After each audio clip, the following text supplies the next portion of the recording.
Laws of refraction of light.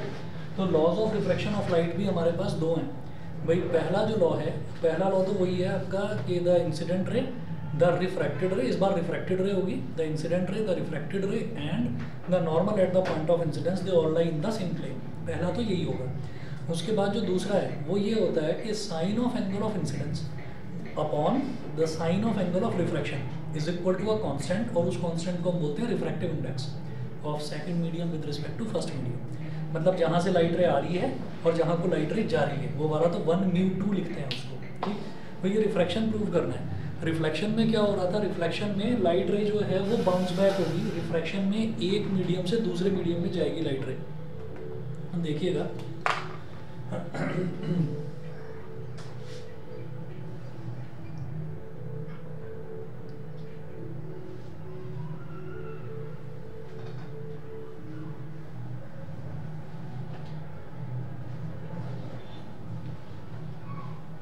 अगर गर्मी लग रही हो तो फैन चला लेना, 1 नंबर बढ़ा लेंगे या ठीक है।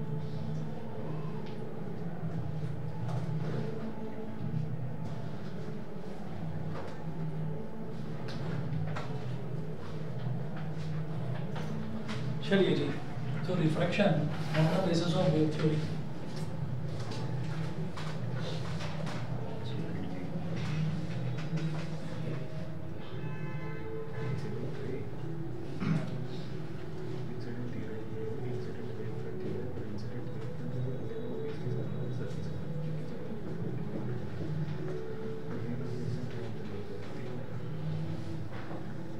Refraction on the basis of wave theory. तो refraction on the basis of wave theory, इसमें हम देखते हैं जो आपको नोट्स भेजे उसमें पेज नंबर 4 पर है, हम नीचे की तरफ। In the given figure X Y is a plane surface that separates a denser medium of refractive index mu from a rarer medium. If v1 is the velocity of light in rarer medium and v2 is velocity of light in denser medium, then तो हमने क्या लिया यहाँ पर, हमने यहाँ पर ये ले लिया कि जो हमारा फर्स्ट मीडियम है ना, फर्स्ट मीडियम को हमने जानबूझकर यहाँ पर एयर ले लिया है, ठीक है। फर्स्ट मीडियम को एयर ले लिया है, या अगर चलिए एयर नहीं भी लेना है तो कुछ और ले लीजिए, उसको कुछ भी हो सकता है पहला मीडियम, ठीक है। एयर के लिए कंपेरेटिवली आसान हो जाएगा, हम कोई भी मान लेते हैं। मतलब पहला मीडियम रेयरर है और दूसरा मीडियम डेंसर है। तो यहाँ पर एक चीज़ हमको देखनी पड़ेगी कि वहाँ पर जो हम स्पीड ऑफ लाइट ले रहे थे तो वहाँ पर तो स्पीड ऑफ लाइट हमारी सेम आ रही थी। स्पीड ऑफ लाइट अगर एयर की बात करेंगे तो स्पीड ऑफ लाइट एयर में और वैक्यूम में तो सेम आएगी, ठीक है। लेकिन अगर कोई और दूसरा डेंसर मीडियम है तो वहाँ तो स्पीड ऑफ लाइट पर फर्क पड़ जाएगा ना। तो अब यहाँ पर जब रिफ्रैक्शन होता है तो एक रेयरर मीडियम है जो कि एयर नहीं है, एयर के अलावा कुछ और है, ठीक है, और एक डेंसर मीडियम है जो कि घना है ही, वो तो डेंसर है ही। तो दोनों में स्पीड ऑफ लाइट अलग अलग होगी। वहाँ पर रिफ्लेक्शन हो रहा था और एयर में ही हो रहा था, तो हमने जब डिस्टेंस निकाला था तो स्पीड इनटू टाइम करा था तो सी लिया था डिस्टेंस को। सी क्या होता है, speed of light in air, ठीक है। तो यहाँ पर चेंज ऑफ मीडियम है तो अलग अलग लेंगे।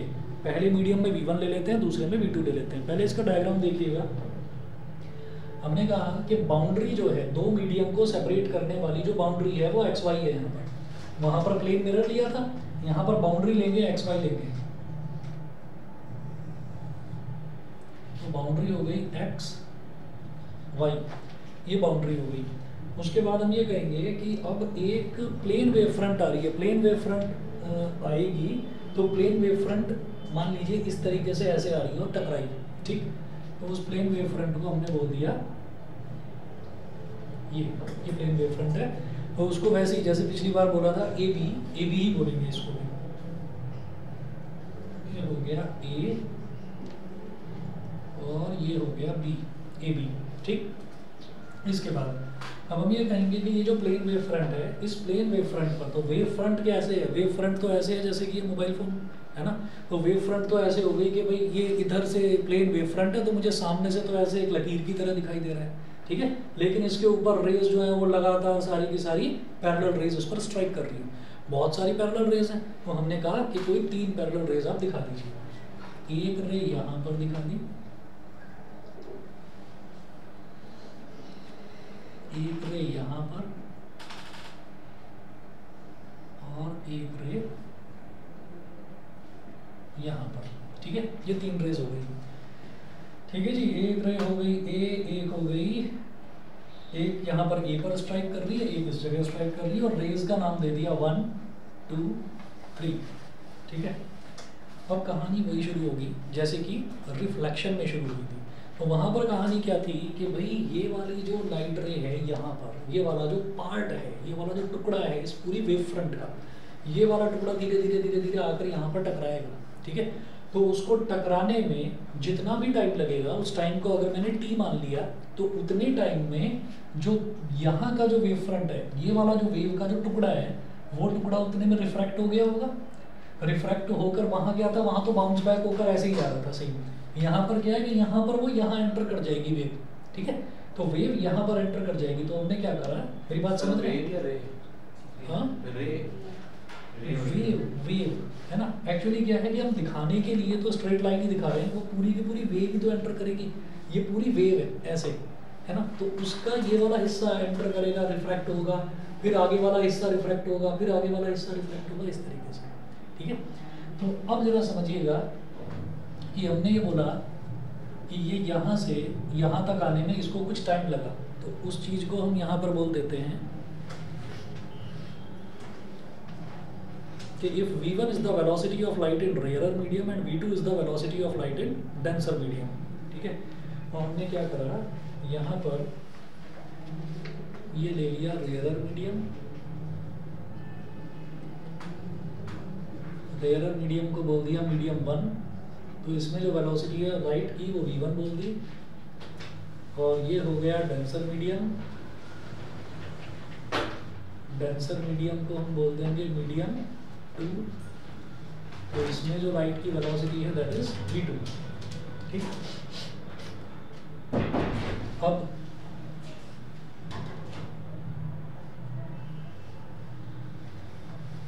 ये यहाँ से यहाँ तक पहुँची।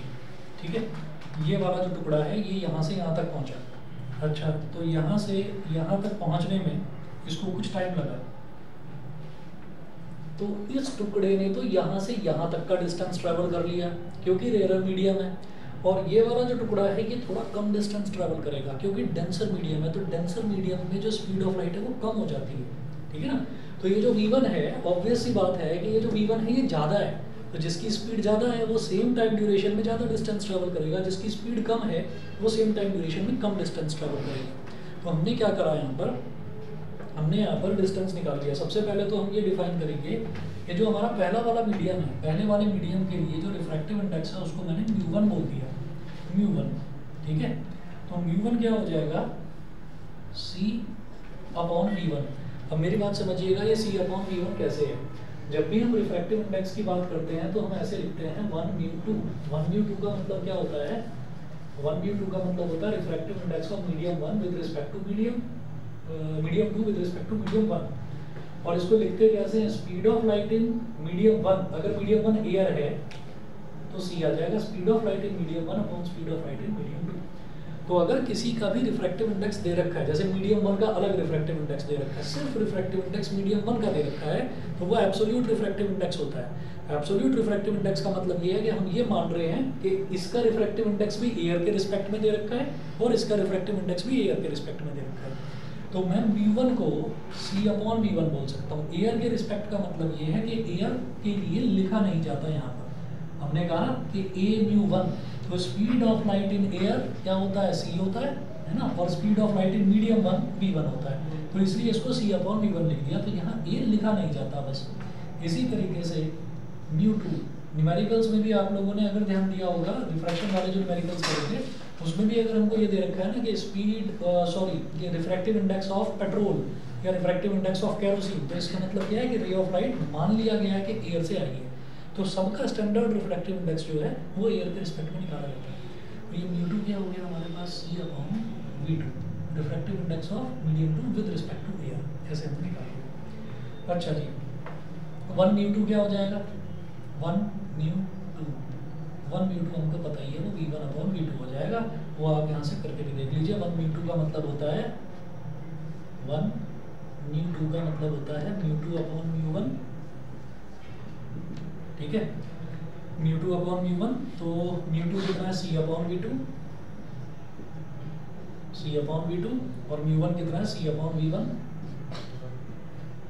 तो सबसे नीचे वाला सबसे ऊपर वाले से मल्टीप्लाई होकर न्यूमरेटर में आ जाता है, तो CV1, बीच वाले आपस में मल्टीप्लाई होकर डिनोमिनेटर में आ जाते हैं, तो CV2, सी से सी कट के V1/V2। ये सिर्फ इसलिए समझा रहा हूँ आपको क्योंकि हम μ1 को C/V1 और μ2 को C/V2 लिख रहे हैं। कभी दिमाग में ये आ जाए कि ये C कहाँ से आ गया, बस सीधा V1/V2 लिखो। तो ये इसलिए समझाया जा रहा है ये सारी चीज़ें कि मैं इसको ऐसे अलग अलग करके लिख सकता हूँ। ठीक, अच्छा जी, अब आगे चलते हैं। यहाँ पर है here AB is a plane wavefront incident on XY at angle BAA dash is equal to angle I, angle BAA dash। ठीक, जहाँ पर ये टकराएगा इसको मैंने बोल दिया A dash, ये थोड़ा लंबा खींच रहा हूँ उसको Y। ठीक है, तो BAA dash ये हो जाएगा एंगल I। याद करिए मैंने आपको बताया था कि प्लेन वेव फ्रंट, ये जो हमारी वेव फ्रंट है वेव ऑप्टिक्स में, वेव जो सरफेस है जो उसके साथ जो एंगल बनाती है इंसिडेंट वेव, उसी को हम एंगल ऑफ इंसिडेंस बोल देते हैं। ठीक है, तो ये हमारे पास एंगल आई हो गया। आगे चलते हैं, आगे देखिएगा। फिर हमने कहा 1, 2 and 3 are the corresponding incident rays normal to AB, incident rays normal to AB 1, 2, 3। According to Huygens principle every point on AB is a source of secondary wavelets. Let the secondary wavelets from B strike XY at A dash in 10 seconds। ठीक है, तो यहाँ से जो wavelets हैं वो wavelets यहाँ तक पहुँचने में कितना टाइम ले रही हैं, T टाइम ले रही हैं, और यहाँ पर स्पीड ऑफ लाइट कितनी है, V1 है इस मीडियम में। ठीक है, तो हमने कहा कि डिस्टेंस कैसे निकलेगा, D is equal to S into T, distance is equal to speed into time. तो यहाँ पर इस तरफ कर रहा हूँ मैं, DA is equal to V1 into T, DA is equal to V1 into T, इसको बोल दिया हमने। ये वाली जो है इसको तो बोला इक्वेशन नंबर 1।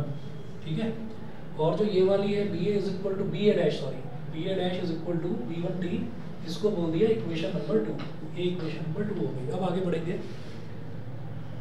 जितनी देर में B से A डैश तक एक सेकेंडरी वेवलेट पहुंची, उतनी ही देर में A यहाँ से रिफ्लेक्शन होना शुरू हो जाएगा। तो हमने ये आगे एक्सप्लेन कर रखा है, secondary wavelets from A, the secondary wavelets from A travel in the denser medium with velocity V2 and would cover a distance V2T in T seconds. Therefore, with A as center and radius equal to V2 into T, draw an arc B dash। ठीक है, तो सीधा scale से खींच लो या एक arc draw कर लो। तो ड्रॉ एन आर्क का मतलब क्या है कि आपने ये देख लिया कि A से जो वेवलेट है वो पहुंच रही है B डैश तक,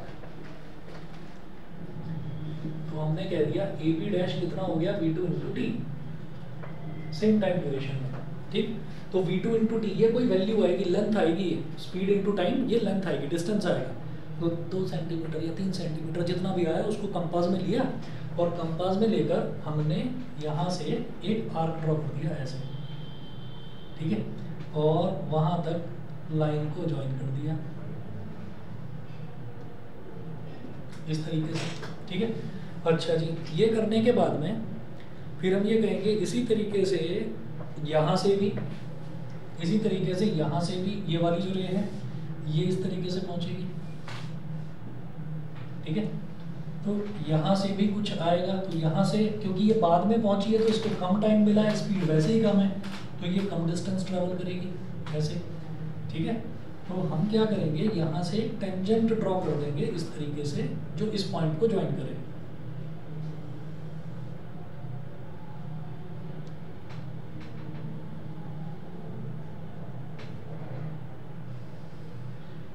पता है आर्क क्यों लगाई जाती है? एकदम से मन में आता है कि अरे 3 सेंटीमीटर ये 3 सेंटीमीटर ऐसे ही ड्रॉ कर दो ना। एक्चुअली पेपर में तो आप ऐसे ही ड्रॉ करेंगे, लेकिन आर्क लगाकर क्यों दिखाएंगे वो बताता हूँ। क्यों लगाएंगे बताएंगे? क्योंकि हर तरफ नापना है शायद। आर्क इस वजह से लगाएंगे क्योंकि every point on a wave front is a point of secondary wavelets. तो आप ये दिखाएंगे कि भाई स्फेरिकल वेव्स जो है वो जनरेट हो रही है, क्योंकि एवरी पॉइंट, तो ये पॉइंट सोर्स है, ये तो आ रही थी प्लेन वेव फ्रंट, लेकिन ये पॉइंट सोर्स है, तो पॉइंट सोर्स क्या बनाता है, स्फेरिकल वेव फ्रंट जनरेट करता है। तो वो दिखाने के लिए कि हाँ मैं जानता हूँ स्फेरिकल वेव फ्रंट ही जनरेट हो रही है, तो ये चाहे तो कंपास की भी जरूरत नहीं है, ऐसे ही अंदाजे से कर देना जैसे मैंने ये कर्व लगा दिया। ठीक, तो ये इस पर फिर आप टेंजेंट लेंगे और वो टेंजेंट यहाँ तक मिल जाना चाहिए, मिल गया चाहिए। ठीक है, और यहाँ से एक लाइन इसके पैरेलल बना दीजिएगा। ठीक है, कंसेप्ट तो समझ में आ गया होगा। ठीक, क्लियर है। तो ये ए है, इस वाले पॉइंट को हमने बोल दिया बी डैश, ठीक है जी। अब हम ये कहेंगे कि ये ए डैश हो गया, ये बी डैश हो गया, ठीक है। तो होगा क्या कि इंसिडेंट वेव फ्रंट इस तरीके से आते हुए दिखाई दे रही है, ठीक है। तो इंसिडेंट वेव फ्रंट इस सरफेस को कहाँ पर स्ट्राइक कर रही है, यहाँ पर, ठीक है। और जो रिफ्रैक्टेड वेव फ्रंट है वो ए डैश बी डैश है। तो ए डैश बी डैश इस सरफेस को कहाँ पर स्ट्राइक कर रही है, यहाँ पर। तो ये हमारा हो जाएगा angle of refraction. Wave front surface के साथ जो एंगल बनाती है that is called angle of incidence, incident wave front. Refracted wave front surface के साथ, इसको मत ले लेना गलती से यार, ठीक है। जो रिफ्रैक्टेड वेव फ्रंट है वो जो एंगल बनाएगी that is angle of refraction. ये एंगल आर हो गया। आगे चलते हैं, देखिएगा। From A dash draw a tangent plane touching the spherical arc tangentially at B dash, A dash से। Therefore, A dash B dash is the secondary wavefront after t seconds. This would advance in the direction of rays 1 dash, 2 dash and 3 dash. In the direction of rays 1 dash, 2 dash and 3 dash. मतलब आपने यहाँ पर भी raise दिखा दी, ये 1 dash हो गई, ये वाली 2 dash हो गई और ये वाली जो है ये 3 dash हो गई। उसके बाद बात करेंगे आगे की। Let R be the angle of refraction, as angle of refraction is equal to the angle which the refracted plane wavefront A dash B dash makes with the refracting surface A dash के रूप में लिखा है x y, या चलिए A dash भी कह सकते हैं, ठीक है, वही की बात है। A dash makes with the refracting surface A dash, therefore angle A dash B is equal to angle R. A dash B is equal to angle R. In triangle A dash B, ये एक curve है, ठीक है। और यहाँ से लेकर यहाँ तक हमने क्या लिया था, रेडियस लिया था। और ये टेंजेंट है, रेडियस और टेंजेंट के बीच में एंगल कितना बनता है, 90 डिग्री, ठीक है। सिमिलरली ये वाला एंगल जो है ये तो 90 डिग्री बनेगा ही, तो हमें पता ही है, ठीक है ना, क्योंकि क्या है ये हमारी इंसिडेंट प्लेन वेव फ्रंट है। और प्लेन वेव फ्रंट पर रेज जो है वो 90 डिग्री का एंगल बनाती है, यहाँ भी 90, यहाँ भी 90, यहाँ भी 90, ठीक है। तो ये 90 है तो स्ट्रेट लाइन है, तो भाई ये लीनियर पेयर, ये भी 90 ही होगा, तो ये 90 हो गया। तो अब हम दोनों ट्राइंगल्स की बात करते हैं। In triangle A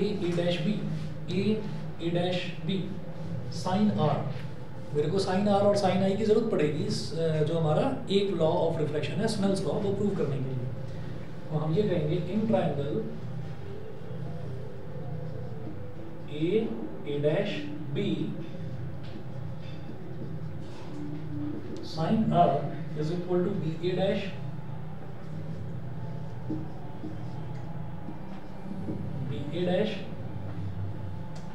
upon A dash। बताइए जी, क्लियर है? परपेंडिकुलर अपॉन हाइपोटेन्यूज, तो B परपेंडिकुलर B डैश, हाँ,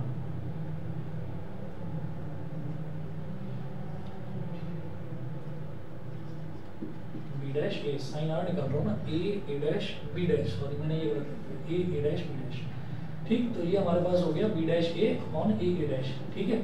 अब जो बी डैश ए है, बी डैश ए, ये बी डैश ए कितना था, V2T, ये तो इसको तो V2T बोलो, इसको अभी ए डैश ही रहने दीजिए। ये हो गई इक्वेशन नंबर 4। फिर उसके बाद बात करेंगे इन ट्राइंगल, अब दूसरा ट्राइंगल लेंगे ए डैश बी लेंगे। अब ए डैश बी, तो इसमें होगा हमारे पास साइन आई, तो साइन आई परपेंडिकुलर अपॉन 90 के सामने वाला हाइपोटेन्यूज, तो A dash B upon A dash, A dash B upon A dash is equal to A dash B कितना है, A dash B B1T upon A dash, equation number 5, ठीक है। अब इन दोनों इक्वेशंस को डिवाइड कर दीजिए, तो डिवाइड इक्वेशन 5 बाई इक्वेशन 4, क्योंकि sine I upon sine R करना है। Divide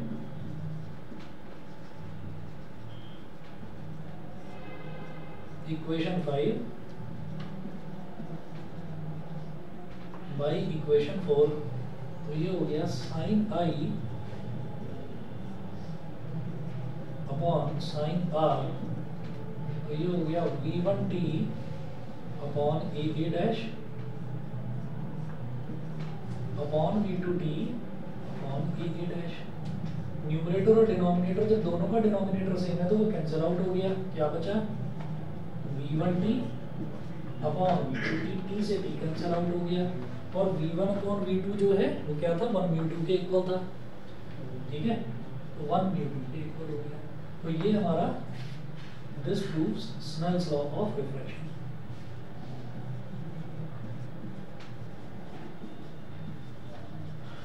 Snell's law of refraction, एक लॉ तो ये हो गया। और जो दूसरा लॉ है उस दूसरे लॉ को कोई ज़्यादा मेहनत नहीं करनी उसको प्रूव करने के लिए। वो जो दूसरा लॉ है वो तो हमको थ्योरेटिकली ऐसे ही समझ में आ रहा है कि जो हमारा इंसिडेंट वेव फ्रंट है तो that is also into the plane of this whiteboard, है ना। आप पेपर पर लिखेंगे तो आप ये कहेंगे कि my incident wave front is into the plane of the paper, ठीक है, एंड द दिस ये जो हमारी रिफ्रैक्टिंग सरफेस है this is also into the plane of paper, और ये जो रिफ्रैक्टेड वेव फ्रंट है ये भी into the plane of the paper. तो तीनों के तीनों सेम प्लेन में हैं, ठीक है। तो हम ये कहेंगे कि हमारा जो सेकंड लॉ है वो भी प्रूव हो गया। ये देख लीजिए सेकंड लॉ में इसमें यही मेंशन कर रखा है। हम आगे चलेंगे, अब पेज नंबर 5 पर हैं, 6 पर है actually. It is clear from the figure that the incident raise normal to the interface xy and refracted rays all lie in the same plane. This is second law of refraction, ठीक है। तो ये हमारा refraction के laws हो गए। Clear है? Online वाले दोनों बच्चे बता दें भाई क्लियर है?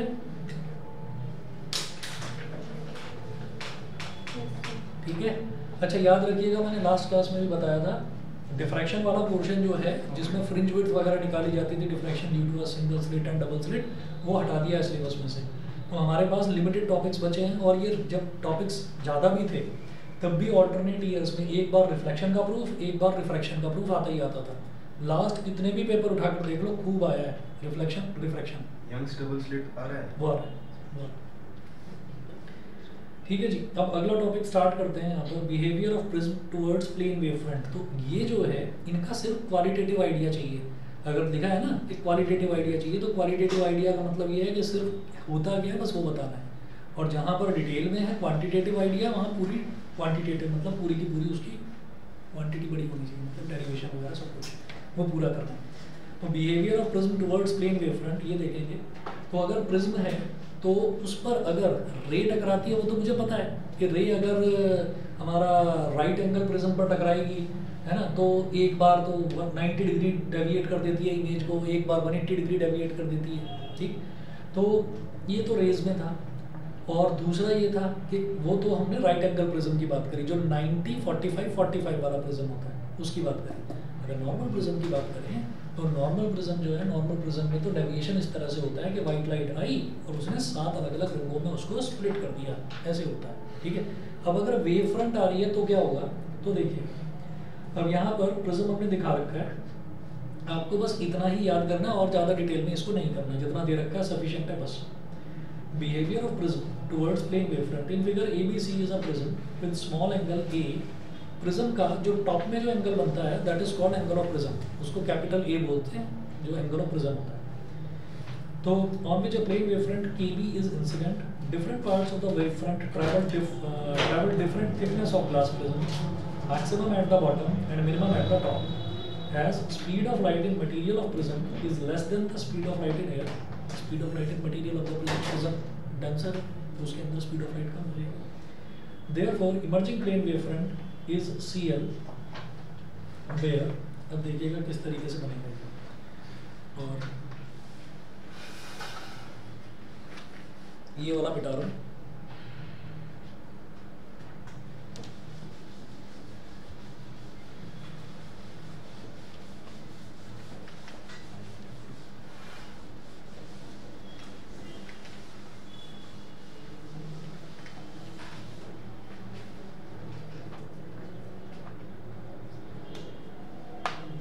यहाँ पर अपने एक प्रिज्म ले लिया,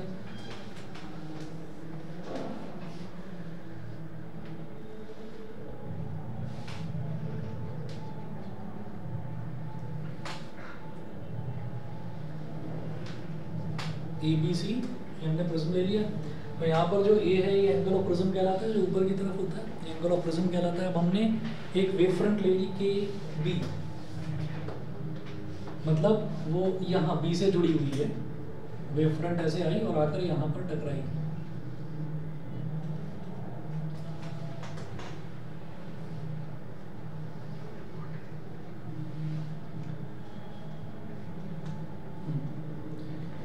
अच्छा, तो क्या करा जाता है कि यहाँ से इसका डिस्टेंस मेजर कर लेना, ठीक है। पेपर में अगर बनाने के लिए आ गया तो ठीक है, पूछा नहीं गया कई सालों से, तो अगर पेपर में बनाने के लिए आ गया तो क्या करना, एक टेढ़ी लाइन बना लेना। यहाँ पर टेढ़ी लाइन का मतलब ये है कि आपकी ये प्लेन वेव फ्रंट है, ये प्लेन वेव फ्रंट ऐसे आई, यहाँ पर टकराई, ये एंगल मेजर कर लेना। प्रोटेक्टर तो लेकर जाएंगे, एंगल मेजर कर लेना या अंदाजे से देख लेना अगर प्रोटेक्टर ना हो तो जितना ये एंगल है उतने ही एंगल पर इतनी ही लेंथ की लाइन बना देना। ये इधर झुकी हुई है, वो उधर झुकी हुई बनेगी, बस ये बनता है प्रिज्म। सर अगर इक्विलेटरल ट्रायंगल है, अरे पूछा ही नहीं जाएगा, मैं बता रहा हूँ ना। तो ये लगभग ऐसे ही इतना ही झुकाव बना देना, तो ये लेंथ सेम होगी, एंगल सेम होगा, तो अपने आप ही ट्रायंगल जो है कॉन्ग्रुएंट बन ही जाएगा, बीच वाली साइड कॉमन है। सर वो मेजर करते हैं, मतलब ये डॉटेड लाइन मेजर मत करना, नहीं जो एग्जामिनर होता है वो मेजर करते हैं। एग्जामिनर मेजर नहीं करते भाई। अगर मान लीजिए आपने फ्री हैंड से ऐसे ही बना दिया उल्टा सीधा कुछ भी, तो वो चिड़ा उड़ जाएगा। तो थोड़ा ऐसा बना देना कि थोड़ा ठीक लगे देखने में, ठीक है ना। तो प्रैक्टिस इसीलिए कहते हैं भाई, जो आपके जो डायग्राम्स हैं उनकी प्रैक्टिस कर लेना। ऐसी जो रिफ्लेक्शन वाला है आ रहा है समझ में, हो गया है ना, अरे हो गया। अब वही रिफ्लेक्शन में क्या सबसे ज़्यादा प्रॉब्लम होती है बच्चों के साथ में, वो ये होती है कि वो आ रहा है ना आपका इंसिडेंट वेव फ्रंट ऐसे आया, फिर वो जो रिफ्लेक्टेड वेव फ्रंट है ट्रायंगल बन जाता है वहाँ, ठीक है। अगर प्रैक्टिस नहीं कर रखी है ना, वहाँ ट्रायंगल बन जाएगा, तो वहाँ दिखाना होता है कि भाई ट्रायंगल नहीं बन रहा, गैप है, ठीक है। कि AB ऐसे आया तो वो जो रिफ्लेक्ट होकर वेव सामने खड़ी होगी वो ऐसे आमने सामने ऐसे खड़ी होंगी, ठीक है, ओवरलैप नहीं करेंगी, वो यहाँ ट्रायंगल ही बन गया। तो प्रैक्टिस कर लेना उस चीज़ की, ठीक। और प्रैक्टिस में एक चीज़ और शामिल है कि जब हम ऐसे वेव फ्रंट लेकर आते थे रिफ्लेक्टेड वाले में, तो हम ये सोचते थे कि अच्छा ये 5 सेंटीमीटर की है तो इधर 5 ही सेंटीमीटर बना लें। भाई क्लियरली वो दिखाई दे ना, थोड़ी लंबी बना लेना लाइन, इधर 6 या 7 सेंटीमीटर की बना लेना, ठीक। तो थोड़ा दूर दिखाना, ठीक है। और फिर उस लाइन को ही डॉटेड करके स्ट्रेट उस पॉइंट से ज्वाइन कर देना और यहाँ पर वेव फ्रंट आमने सामने खड़ी कर देना। 1 बार 2 बार 3 बार गलती होगी तो वो गलती खुद ही कर लेना एक बार, ठीक है ना। तो ये चीज़ है। दूसरा जो आप ये रे ऑप्टिक्स के लिए करेंगे, रे ऑप्टिक्स के लिए कंपास लेकर चले जाना और कंपास के अंदर पेंसिल वगैरह सब लेकर जाना। और कंपास ऐसा नहीं होना चाहिए ढीला कि मैं अपना लेंस बना रहा हूँ उसमें वो फिसल ही जा रहा है वो बार बार, तो उसकी भी प्रैक्टिस होनी चाहिए। नया पेपर है, बोर्ड का पेपर है, नया कंपास लेकर जाना, नया नहीं ले जाना भाई, जिस पर खुद का हाथ सेट हो वो लेकर जाना है, नई चीज़ का पंगा मत लेना। तो इसमें क्या है कि रिप्रेजेंटेशन के मार्क्स हैं, आप खुद देख रहे हैं कि जो 70% पेपर है, 70% पेपर में थ्योरी डेरिवेशन यही आती हैं, 30% न्यूमेरिकल्स हैं, वो हम साथ साथ प्रैक्टिस कर ही रहे हैं। और न्यूमेरिकल्स कोई बहुत टेढ़े नहीं हैं, ठीक है। अगर थोड़ा बहुत भी आपने प्रैक्टिस करी है, और ये मत सोच लेना अरे फार्मूला बेस्ड ही तो है, सर ने भी कहा था आसान है ना, हो जाएगा, फार्मूले रट लिए मैंने, हो जाएगा, नहीं होएगा, वहाँ नहीं होएगा। छोटी छोटी बारीक चीज़ें आप बच्चे हैं मिस हो जाती हैं, ठीक है, बड़ों से भी हो जाती हैं, आप तो बच्चे हैं। चलिए जी आगे चलते हैं। तो इसमें सिर्फ जो है इतना करने की ज़रूरत है। और एक रिलेशन यहाँ पर आप मेंशन कर दीजिएगा। रिलेशन क्या है कि KA प्लस AL, ये K है और ये L है, ये इंसिडेंट वेव फ्रंट है, ये रिफ्लेक्टेड वेव फ्रंट है, sorry. KA plus AL upon speed of light in air, speed of light in air. इसको देखकर ये सोचने की जरूरत नहीं, अरे भाई नया खतरनाक एक चीज और आ गई है, इसको भाई याद कर लेना। इस पर कोई न्यूमेरिकल नहीं पूछा गया, आज तक नहीं पूछा गया, ठीक है। तो KA plus AL is equal to BCE, यानी कि ये जो बेस लेंथ है इसकी BCE upon speed of light in prism.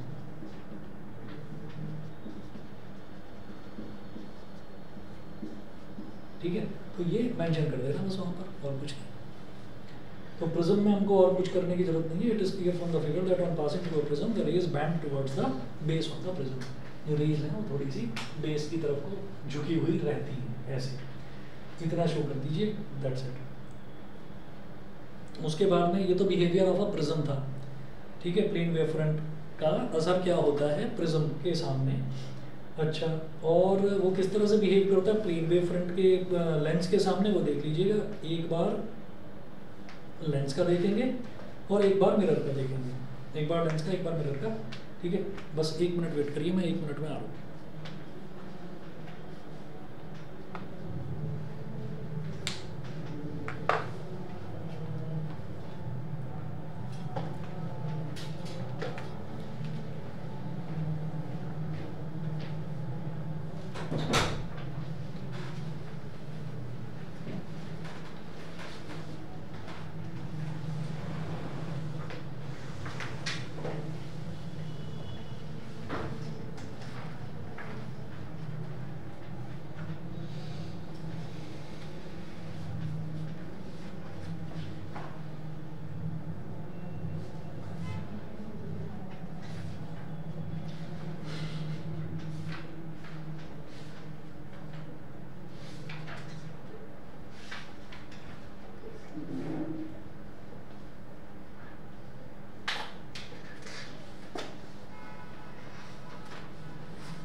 कुछ बच्चे जिन्होंने अभी रिसेंटली ज्वाइन करा है उनको मैं सुबह अभी करंट इलेक्ट्रिसिटी वाला चैप्टर करा रहा हूँ, जो कि 2 या 3 क्लासेस का बचा हुआ है। अभी हम करंट इलेक्ट्रिसिटी में, ये मैं इसलिए बता रहा हूँ कि अगर आप में से भी किसी बच्चे को आना हो तो बता दें, ठीक है।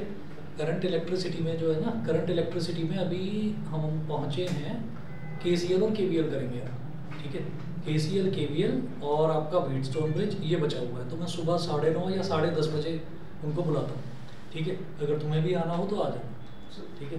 मैं मैसेज कर दूंगा, टॉपिक डाल दूंगा कि क्या करना है, अगर करना हो तो आ जाना, ठीक है। ये है। और दूसरा मैं 2 बच्चों को रिफ्रैक्शन भी रिवाइज करवा रहा हूँ, ठीक है, तो उसका भी टाइम डाल दूंगा। तो रिफ्रैक्शन में हम कहाँ तक पहुँचे हैं? रिफ्रैक्शन में अभी बस जो वो 5 या 6 केसेस थे, बस अभी वही डिस्कस करें, ठीक है। उसके बाद आपका lens makers formula, thin lens formula, वो अभी नहीं करा है, ठीक है। तो वो भी मैं डाल दूंगा, मैसेज डाल दूंगा। वो भी या तो 9:30 या 10:30, यही दोनों टाइम रहती है, और ऑल्टरनेटली कर रहे हैं। किसी दिन, अब जैसे हाँ कल जो है, कल शायद रिफ्रैक्शन है, मैं आपको मैसेज डाल दूंगा ऑल्टरनेटली, मैं ग्रुप पर ही डाल दूंगा, जो बच्चा आना चाहे वो आ सकता है। तो और वैसे भी जो मेन बैच है, मेन बैच को भी जल्दी ही, जब आप लोग थोड़ा अपने सेकेंडरी बोर्ड से भी फ्री हो जाएंगे, तो मेन बैच को भी सुबह शिफ्ट कर देंगे। और जो ऑल्टरनेट डेज वाला चक्कर है ये भी खत्म होकर रेगुलर ही करेंगे फिर आगे आने वाले टाइम में, ताकि रिवीजन में दिक्कत ना हो, ठीक है, क्योंकि सिलेबस ठीक ठाक है फिजिक्स का, इसलिए। तो फिर भी मैं ग्रुप पर डाल दूँगा, जिन बच्चों ने अभी ज्वाइन करा है, अगर आप चाहें तो आप भी कर सकते हैं, और कंपल्शन कुछ नहीं है इस क्लास का। चलिए जी, अब इसके बाद जरा देखिएगा अगला जो है behaviour of a lens towards a plane wave front. Plane wave front आती है तो लेंस किस तरह से बिहेव करता है ना। Plane wave front A B is incident on a convex lens X Y, then different portion of this wave front have to travel through different thicknesses of the lens before emerging out, being maximum at the center and minimum at the edges। तो आप ये देखिएगा कि किस तरीके का बनता है ये।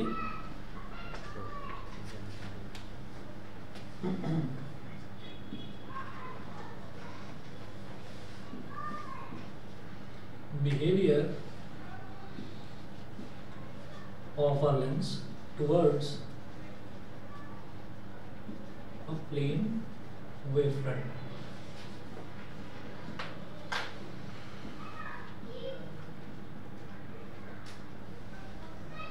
Behavior of a lens towards a plane wavefront।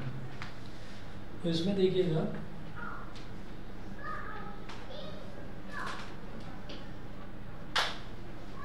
ये कॉन्वेक्स लेंस हो गया और हमने इसमें एक प्लेन वेव फ्रंट दिखा दी। तो प्लेन वेव फ्रंट शुरुआत में यहाँ पर थी, फिर आकर इसमें टकराएगी,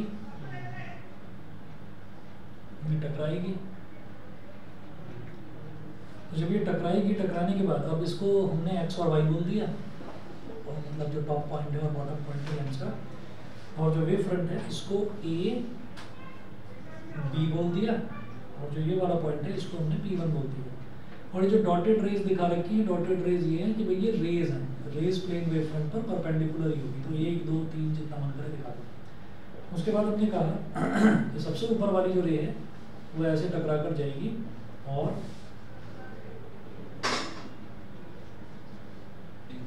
फोकस पर मिल जाएगी। ऐसे ये जो नीचे वाली रे है, नीचे भी एक रे दिखा देना, ये भी ऐसे जाएगी, फोकस पर मिल जाएगी। उसके बाद ये जो कॉन्वेक्स लेंस है ये इस प्लेन वेव फ्रंट के साथ क्या करेगा, ये इसको घुमा देगा।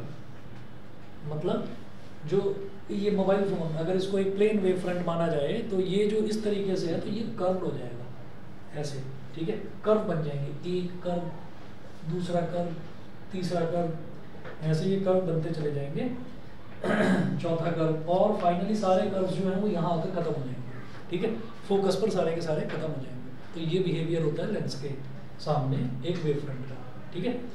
चलिए जी, उसके बाद देखिएगा सिर्फ इसका भी डायग्राम करना है, ठीक है। जैसे शुरुआत में हमने 3 डायग्राम करे थे ना, स्फेरिकल वेव फ्रंट क्या है, प्लेन वेव फ्रंट क्या है, और आपका जो है कन्वर्जिंग क्या है, और डाइवर्जिंग क्या है, और सिलेंड्रिकल वेव फ्रंट क्या है। तो उसकी कोई डेफिनेशन वगैरह की कोई खास जरूरत नहीं है, जितना एक लाइन का लिख दिया और वो डायग्राम बस उतना सिर्फ उतना। उसके बाद आगे चलें, behaviour of a spherical mirror towards plane wave front. अगर प्लेन वेव फ्रंट आएगी तो स्फेरिकल मिरर क्या करेगा वो देखिएगा। स्फेरिकल मिरर भी कुछ इसी तरीके का काम करेगा।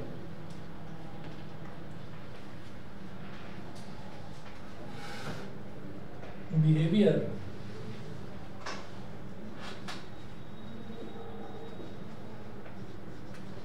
of a spherical mirror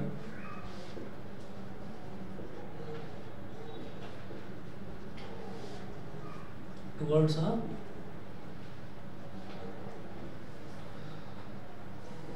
plane wave front, spherical mirror towards a plane wave front।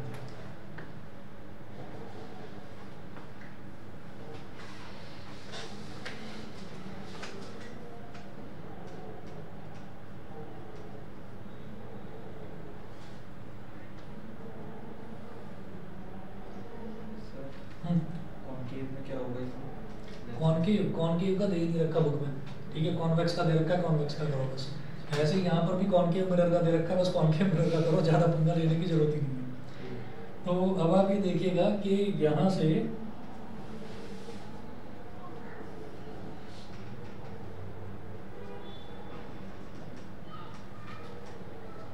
एक प्लेन वेव फ्रंट ये है, यही प्लेन वेव फ्रंट आगे गई, तुमने इस प्लेन वेव फ्रंट को ए बी बोल दिया, ठीक है। और ये जो डॉटेड लाइन दिखाई है ये रेज हो गई, पहली रे, दूसरी रे, एक रे बीच में दिखा दीजिए, तो बीच वाली रे कहाँ पर स्ट्राइक कर रही है, इसके पोल पर स्ट्राइक कर रही है, उसको P बोल दिया, ठीक है।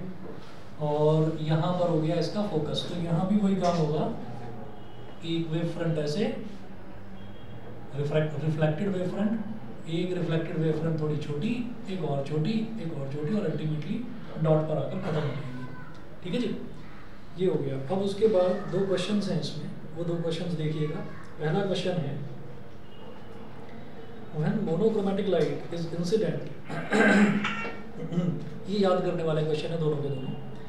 When monochromatic light is incident on a surface separating two media, monochromatic light समझते हैं, लाइट जो किसी एक ही तरीके के कलर से मिलकर बनी होती है ना, अलग अलग कलर्स नहीं होते। When monochromatic light is incident on a surface separating two media, why does the refracted light have the same frequency as that of the incident light? ठीक है, तो जो refracted light है उसकी velocity तो change हो जाती है, उसकी जो frequency है वो same क्यों है? सुनिएगा, the frequency of an EM wave depends only on the source which produces it. तो फ्रीक्वेंसी का, ये कंफ्यूज करने के लिए दे रखा है क्वेश्चन, फ्रीक्वेंसी का सिर्फ सोर्स से ही लेना देना है, ठीक है। The frequency of an EM wave depends only on the source which produces it, the frequency is independent of the medium through which it travels, hence it does not change due to medium. Medium की वजह से frequency पर फर्क नहीं पड़ता, speed पर पड़ जाएगा, फ्रीक्वेंसी पर फर्क नहीं पड़ेगा। But the speed and wavelength depends on the medium through the wave travels, ठीक है। ये पूछा नहीं गया था पर ये एक लाइन इंक्लूड कर दी गई है। स्पीड पर फर्क पड़ेगा, वेवलेंथ पर फर्क पड़ेगा। स्पीड और वेवलेंथ तो वैसे ही डायरेक्टली प्रोपोर्शनल है, तो फर्क पड़ना ही पड़ना है, ठीक है। स्पीड पर पड़ा तो हम जानते ही हैं, तो वेवलेंथ पर पड़ेगा, फ्रीक्वेंसी पर नहीं पड़ेगा, तो फ्रीक्वेंसी इज इंडिपेंडेंट। एक ये अगला देखिएगा, ये भी ऐसा ही क्वेश्चन है, ये मतलब जिसमें जैसे हमने फ्रीक्वेंसी का बताया कि फ्रीक्वेंसी उस पर डिपेंड नहीं करती, तो ये भी ऐसा इंडिपेंडेंसी वाला ही क्वेश्चन है। दूसरा देखिए, when light wave travels from a rarer to a denser medium, light wave अगर रेयरर से डेंसर मीडियम में ट्रेवल कर रही है, द स्पीड डिक्रीजेस, ठीक है। रेयरर से डेंसर में जा रही है, स्पीड डिक्रीज होगी, पता है हमको, ठीक है। Does it imply reduction in its energy, तो क्या उससे उसकी एनर्जी पर फर्क पड़ेगा? एक्सप्लेन करना, ये भी वही चीज़ है। No, the energy carried by the wave does not depend on its speed. Instead, it depends on the amplitude of wave. तो भाई एनर्जी भी एक ऐसी चीज़ है जिससे उसके कोई लेना देना नहीं है, ठीक है। तो दो क्वेश्चन ये हो गए। उसके बाद अगला देखेंगे सुपरपोजिशन प्रिंसिपल, ठीक है। सुपरपोजिशन प्रिंसिपल असल में क्या होता है कि 11th क्लास में जब बच्चे पढ़ते हैं तो वो लास्ट के चैप्टर आते हैं, काइनेटिक थ्योरी, तुम्हें याद होगा, काइनेटिक थ्योरी, ऑसिलेशंस, वेव्स तक आते आते सब ढेर हो जाते हैं, बच्चे भी ढेर, टीचर भी ढेर, और ये प्रेशर रहता है कि फटाफट इनके फाइनल एग्जाम कराओ और 12th क्लास जल्दी से स्टार्ट कराओ, क्योंकि बोर्ड की डेट शीट आ गई है, हर साल का यही खेल है। तो इस वजह से वेव पर थोड़ा ध्यान देना पड़ता है, क्योंकि वो जो लास्ट चैप्टर होता है वेव्स वाला, वो टीचर भी छुड़वा देते हैं, बच्चे भी जनरली छोड़ ही देते हैं। तो ये सुपरपोजिशन प्रिंसिपल वही है जो लास्ट ईयर वेव्स में जिस बच्चे ने करा होगा उसको पता है, तो इसमें कुछ नया नहीं है, ठीक है। जिनके लिए नया है वो जरा समझ लीजिए।